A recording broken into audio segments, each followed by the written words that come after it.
Hare Krishna. World of দেবলীনার আরও একটি ভিডিওতে তোমাদের সকলকে জানাই স্বাগত। আগামীকাল জন্মাষ্টমী। তো এই নিয়ে অনেকের অনেক রকম প্রশ্ন রয়েছে যে আগামীকাল জন্মাষ্টমী নাকি মঙ্গলবার জন্মাষ্টমী, অর্থাৎ ২৬শে আগস্ট নাকি ২৭শে আগস্ট জন্মাষ্টমী। তো এই নিয়ে একটি প্রশ্ন সকলের মনেই কিন্তু ঘুরপাক খাচ্ছে। তো সেটা নিয়েই একটি ভিডিও, আর এর সাথে আমি আলোচনা করব যে জন্মাষ্টমী করলে কি ফল হয় আর না করলে কি ফল হয়। তো এই যে আলোচনার বিষয়বস্তু আমি একটি জায়গাতে লিখে রেখেছি, কারণ অনেক সময় না কথা বলতে বলতে কোনো পয়েন্ট আমি স্কিপ করে যাব। তো মাঝে মাঝে একটু দেখে নেব। তো সকলের কাছে অনুরোধ, আপনারা প্লিজ আমাকে ক্ষমা করবেন। তো এই বছর জন্মাষ্টমীতে অত্যন্ত শুভ যোগ পড়েছে। শ্রীকৃষ্ণের জন্মের সময় যে যোগ ছিল, এই বছর ঠিক সেই যোগে পালিত হবে জন্মাষ্টমী। তাহলে নিশ্চিন্তে আপনারা আগামীকাল জন্মাষ্টমী পালন করবেন, কারণ ভাদ্র মাসের কৃষ্ণপক্ষের অষ্টমী তিথি ও রোহিণী নক্ষত্রে শ্রীকৃষ্ণের জন্ম হয়েছিল। এই বছরও জন্মাষ্টমীতে থাকছে রোহিণী নক্ষত্র। ২৬শে আগস্ট বিকেল ৩:৫৫ রোহিণী নক্ষত্র শুরু হবে এবং থাকবে ২৭শে আগস্ট ভোর ৩:৩৮ পর্যন্ত।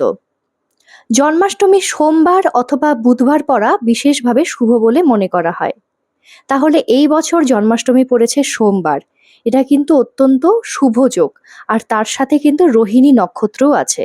আর মঙ্গলবারে কিন্তু রোহিণী নক্ষত্র ছেড়ে যাচ্ছে একদম ব্রহ্ম মুহূর্ত যাকে বলে, মানে সূর্য উদয়ের ১ ঘন্টা ৩৬ মিনিট আগে থাকে ব্রহ্ম মুহূর্ত। সেই ব্রহ্ম মুহূর্তের আগে কিন্তু রোহিণী নক্ষত্র ছেড়ে যাচ্ছে। আর ২৬ তারিখ কিন্তু অষ্টমী তিথি পড়ে যাচ্ছে, আর সপ্তমী বিদ্যা অষ্টমী কিন্তু থাকছে না। অনেকের অনেক রকম প্রশ্ন রয়েছে যে ২৬ তারিখ হয়তো সপ্তমী বিদ্যা অষ্টমী পড়েছে, সেই জন্য সেদিন জন্মাষ্টমী করা যাবে না। কিন্তু এটা একদম ভুল কথা। সপ্তমী একদম ছেড়ে যাচ্ছে সূর্য উদয়ের ১২০ মিনিট আগে, অর্থাৎ ব্রহ্ম মুহূর্তেরও অনেক আগে। সেই জন্যই তোমরা ২৬ তারিখে জন্মাষ্টমী পালন করবে।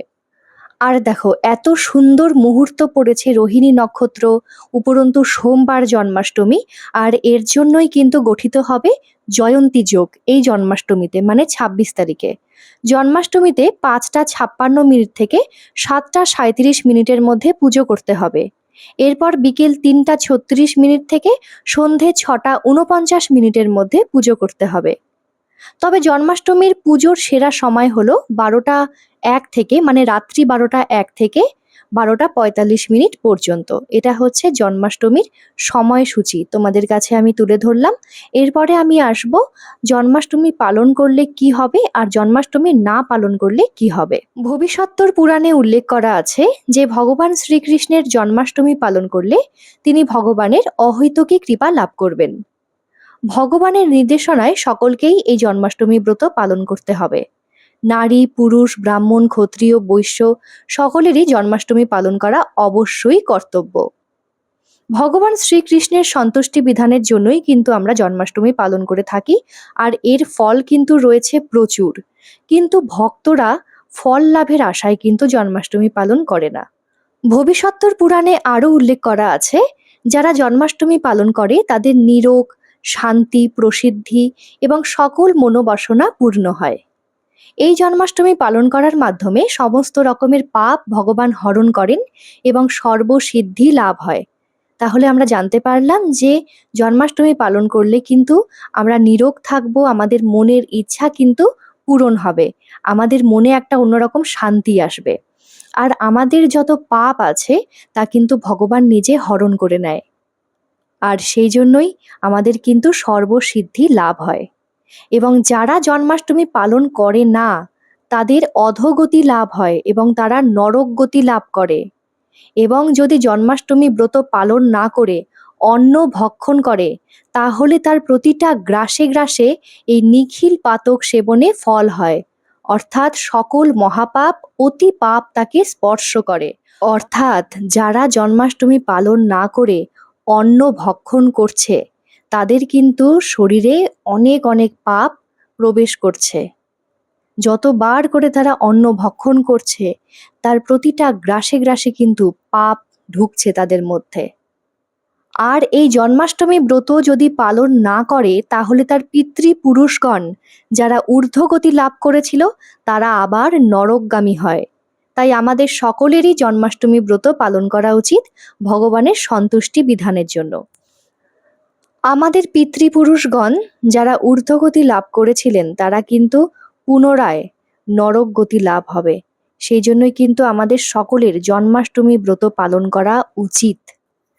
এখানেই শেষ নয়, ভবিষ্যত্তর পুরাণে আরও উল্লেখ করা আছে যে জন্মাষ্টমী পালন করে না তার ইহলোক এবং পরলোক কোথাও শান্তি লাভ হয় না এবং তাকে গুরুপত্নী হত্যা, মাতৃহত্যা, ভ্রূণ হত্যা, পিতৃহত্যা এবং নারী হত্যার ফল লাভ হয় এবং মহা পাপ হয়। এছাড়াও সে গভীর বনে সর্পযোনি লাভ হয়, অর্থাৎ সাপকুলে তার জন্ম হয়, গভীর বনের সাপকুলে তার জন্ম হয়। আর জন্মাষ্টমী পালন করলে কি হয়? গত 7 জন্মের পাপ রাশি বিনষ্ট হয় ভগবানের কৃপায়। আমরা জানা অজানা অবস্থাতে কিন্তু অনেক পাপ করি, আর সেই পাপগুলো কিন্তু বিনষ্ট হয় ভগবানের কৃপায়। আর জন্মাষ্টমী ব্রত ভগবানের সন্তুষ্টি করে এবং ভগবানের কৃপায় ভগবত ধাম প্রাপ্ত হয়। আর এটি নিয়েই শ্রী ব্রহ্ম বৈবর্ত পুরাণে উল্লেখ আছে, একাদশী যে কুরুবন্তী কৃষ্ণ জন্মাষ্টমী ব্রতম শতজন্ম কৃতাত পাপ না মুচ্যতে নাত্র সংশয়। যে ব্যক্তি শুদ্ধ ভক্তির দ্বারা একাদশী এবং জন্মাষ্টমী ব্রত পালন করেন সে 100 জন্মের পাপ থেকে মুক্ত হয়ে যায়, আর এই বিষয়ে কোনো সংশয় নেই। তাই হে ভক্তগণ, আপনাদের কাছে আমার করজোড়ে মিনতি, আপনারা অনুগ্রহপূর্বক আগামীকাল কিন্তু জন্মাষ্টমী পালন অবশ্যই করবেন। হরে কৃষ্ণ। আর আগামীকাল অর্থাৎ জন্মাষ্টমীর দিন আমি আনব জন্মাষ্টমী ব্রতের মাহাত্ম্য। এই মাহাত্ম্য কিন্তু জন্মাষ্টমীর দিন শ্রবণ করতে হয়।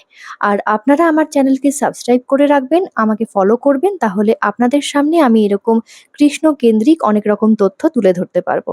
হরে কৃষ্ণ, সবাই ভালো থাকবেন।